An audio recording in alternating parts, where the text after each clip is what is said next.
అమ్మా, దసరా రోజుల్లో ఈ పండుగను ఎంతో ఘనంగా 10 రోజుల పాటు జరుపుకున్నారు.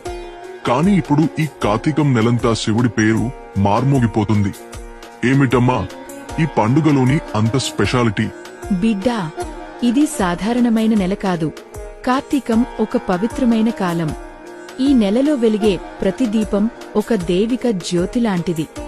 అంటే ఇదేనా అమ్మా కార్తీక దీపం? కానీ ఈ దీపానికి ఎందుకింత ప్రాముఖ్యత? ఒక కాలంలో శివుడు బ్రహ్మ మరియు విష్ణువులకు తన పరిమితిని చూపించడానికి అనంత దీపంగా అవతరించాడు.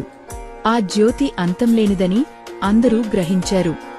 అంటే ఆ వెలుగు శివుని స్వరూపమా? మన ఇళ్లలో దీపం కూడా అందుకే వెలిగిస్తామా? అది కేవలం భక్తి కోసం మాత్రమే కాదు బిడ్డా, దాని వెనుక విజ్ఞానం కూడా ఉంది.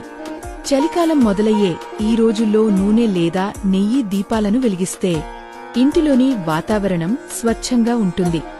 దీపాల వెలుగు బ్యాక్టీరియాను, పురుగులను దూరం చేస్తుంది. అలాగే మనకు ప్రశాంతత ఇస్తుంది. ఆహా, అంటే దీపం వెలిగించడంలో శాస్త్రీయ పరంగా కూడా ఉపయోగం ఉన్నట్టే.